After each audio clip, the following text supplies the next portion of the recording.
Well, good morning, everybody out there in YouTube land. I hope you're all fine and dandy this fine morning. What is it? It's Saturday, isn't it? Because it's Boxing Day, so it's the day after the main event, as it were. And yeah, I'm sort of sitting here. Hazel's gone out with the kids. I've got the dogs here, and I'll tell you the reason that the dogs are here with me today. And we haven't got them out on a walk, but I'll explain it to you in a little bit. Um, I hope you all had a fantastic Christmas Day, and I hope that your Boxing Day started off, well, has gone off with a rocking start, and that you're all having fun. I bet you got tons and tons of presents. Well, I hope you did. I hope you got the gifts that you wanted as well. There are a few gifts that I got which were absolutely fantastic. My favourite ones were, I don't know if you guys know, but I'm kind of a little bit obsessed with dragons. So Hazel went and bought me a pair of dragon gloves, and what they are, I don't know where they are at the minute. If I can find them, I'll show them to you. They're sort of hand knitted gloves, but they've got dragon scales on the back, and you put them on, and they're black, and they look like they're sort of dragon scale gloves. They're really cool. So I wanted a pair of those. I know. Dan, you're 53. What do you want with dragon gloves? I know, but you know the thing with us men is we never really grow up, do we? We're always children at heart, and I wanted a pair. And it's not the type of thing I would have bought for myself. But if somebody else is going to splash out, then fine, I'll have them. Thank you very much. And Hazel did very kindly. She got me a pair amongst other bits and bobs. Um, I got a new camera for ghost hunting, super duper camera, which was actually recommended by my good friend Damon from Nina the Ambulance Camper. Check him out if you want, or if you can. He's a fantastic channel. And he recommended it because he'd bought one previously. And yeah, Damon knows a thing or two about cameras, believe me. He's very, very up on his cameras. And I bought one on his recommendation because I knew that I wouldn't be disappointed. I'd say I bought one. Hazel bought me one on his recommendation. So, yeah, very, very good. The kids, as ever, just got a load of tat. The kids, like, yeah, we got them quite a few things this year. I know we really shouldn't, but it was to make up for the fact that they couldn't really have any proper holidays. I know we got away a couple of times, which is more than most people sort of did, and we're very blessed and thankful for that. But there was a lot of things that they couldn't have this Christmas, like a lot of the events that we'd lined them up for. And so we decided to sort of, I know, to compensate, which we shouldn't really, but we did, and we kind of spoiled them. It's really odd because Fox didn't tend to be interested. Do you know what? It's really odd, and I don't know if anybody else's children do it, but Fox has got toys that sit around for months and months and months, and then Christmas Eve, he'll get those toys out and he'll start to play with them, and then he'll play with them all through Christmas, and then he won't play with the toys that he's got. It's very odd. Although there is one here. I got him a, what are they called? Oh, it's Hot Wheels Loop the Loop car thing. Pretty basic, pretty straightforward. A lot of fun, I must admit. And he has not stopped playing with it since he got it yesterday. Although he has kind of interspersed it with toys that he's had. I don't know, very odd. And of course the box thing. They love the boxes. Absolutely love the boxes. Not so much Willow now, although I think she gets a kick out of playing with the boxes with her brother. So yeah, I'm just going to buy him boxes, I think, in future. But yeah, he did love his Hot Wheels sort of loop the loop car game toy. I called it a game, and he quite rightly pointed out to me, Daddy, it's not a game, it's a toy. Okay, we'll go with that then, folks. So yeah, so it was a very nice day. It does look like there's been an explosion in a toy factory here in the house at the moment, because there's bits of toys everywhere. I think it was 10 minutes in and the first toy got broke. Guess what? Yeah, it was Fox's. Although, to be honest, I don't think the quality of it was that good. But they had their stockings first thing in the morning. They were up at 4:30. Just don't. And that was lucky, really, because Willow got up to go to the bathroom at about 1 o'clock, and her bedroom's just up from ours. And of course, well, I'm not going to say, but Father Christmas had put her stockings in there whilst she was asleep.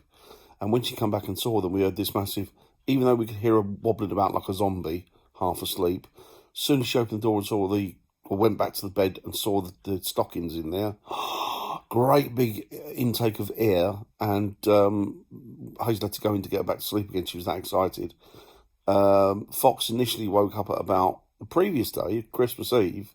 He was in our bedroom at 2:30, jumping up and down, asking us if he could have an iPad to watch, or could he, maybe speak to some of his friends. 2:30 in the morning. So, needless to say, Hazel got him back to bed, got him back to sleep, so that was good. So it's been absolute bedlam here. Absolute bedlam. I've injured my foot. I don't know what I've done to my foot. It comes and goes. I'm going to have to go to the doctors with it and get them to have a look at it, see what the situation is. I think I don't know. I just think I've injured it at some point, and it's just not fully recovered. Sky, as always, every Christmas Eve, Christmas Day, or New Year's Day, one of our dogs ends up injuring themselves. 4 years ago, I had a dog called Jess, who was lovely. She was a lurcher. She was sort of 90% greyhound and 10% terrier. Adored her, absolutely adored her. And we didn't have her that long. We had her for about a year, and we rescued her. So she was 2 when we rescued her, and she had a front leg missing. And not to be too despondent or depressing, but I took her out Christmas morning, took her over the fields, just me and her. She ran around. She still did her zoomies, even with the front leg missing. She's still fast, still great balance, but she just flopped in the middle of the field Christmas morning. And I had to pick her up and carry her back to the car. I knew it wasn't good. I took her to the Royal Veterinary College because that was the only place that was open that we could get access to. Took her there with Hazel's dad, came with me. The vet came out to see us and said it wasn't good. Subsequently, we had to have her put to sleep because she'd just done irreparable damage. Had she have had 4 legs, the doctor said she would have been fine, but the surgery that she needed on her leg and the time for recuperation and no guarantee that it would work and she would be in excessive pain, we felt it wasn't fair. On the vet's advice, I always ask the vets, and the vets always say to me, if there's an animal that I've got, I say to them, what would you do if it was your animal? I'm always guided by what the vets tell me because, their decision is the right decision.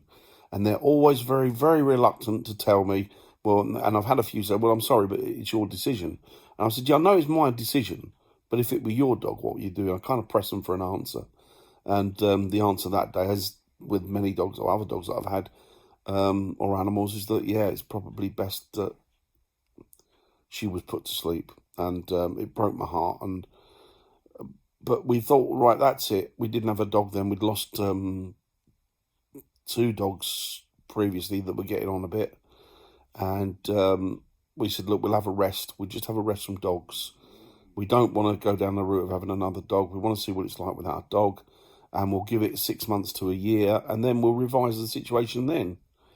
Well, and this is no sort of mark on Jess, but Boxing Day we got up and we said, this is crap. We weren't even 24 hours without a dog. We said, this is absolute crap. There's no dogs in the house. There's something missing, and there really is something. There was something big missing. So Boxing Day, we know that the lady who runs a rescue near us, and she's a lurcher rescue, and we phoned her up and said, we know that she was working Boxing Day, it wasn't a problem. I said, hello, keep us in mind, we're after a dog, we want one as soon as possible. And she knows us really well, and she said, funny you should ask, she said, I've got another dog that needs rescuing. It was rescued, taken from an owner recently, hasn't had the best of lives, very placid, very friendly, and I know she knows our family. She said this dog will fit in perfectly. And I went and got a Boxing Day. I went and got maybe 24 hours after Jess had passed. And I know you're thinking, well, that's callous, that's cold. It wasn't. It was just that we loved dogs and missed them so much. We wanted another one in our life. So I think that's an accolade to Jess, that she made such an impression on us as our first lurcher that we just had to go out and get another one. And so I went around the M25. It might have been Berkshire, actually. I think it was Berkshire. Yes, it was Berkshire. And then I picked Lily up from this lady's house, and Boxing Day, and she came home, never looked back since. It was absolutely wonderful. Anyway, that's enough of the negative. But all I'm saying is, I haven't got to the point, have I? Sky was taken out yesterday. She's gone running down a little bit of an embankment. She's come up. We didn't really notice. Then she started limping, and it looks like she's broke a toe, or she's certainly dislocated one. So we phoned the veterinary college up, and she's going there today. We just wanted to see. We didn't realise the full extent of the damage to it yesterday, but she's fine. She's running around. She's hopping. She's not sort of squirming or crying. And so we're going to get her into the vet college today for, I dare say, a very, very hefty, expensive look and medication, because every year a dog ends up in our house, goes in, and it costs us a fortune. So that the Jess story was just lining us up for Sky, and we got to get it done because we need to get it done. It's the right thing. It's the only thing to do. But she's still eating her biscuits that I got for Christmas. Her and Lily are still scoffing them. And yeah, that's it. So it's been an uneventful Christmas, but with canine injuries as per usual. I hope you guys have had a fantastic day yesterday. I hope you got what you wanted. Hope you're going to have a fantastic Boxing Day. And to be honest, I'll be glad to get it behind us. I say get behind us and get back to normal. But what's normal now? Nobody knows what normal is. I don't think there is such a thing as normal anymore. But we've got to try and get this life of ours and world of ours back to normality. Not a kind of normal, not a sort of similar normal, not a different normal, but a normal. The one that we know and love, that we recognise, and the one that has served us well all our lives. So, without further ado, I hope you have a great Boxing Day, and I will speak to you all a little bit later. Bye, guys.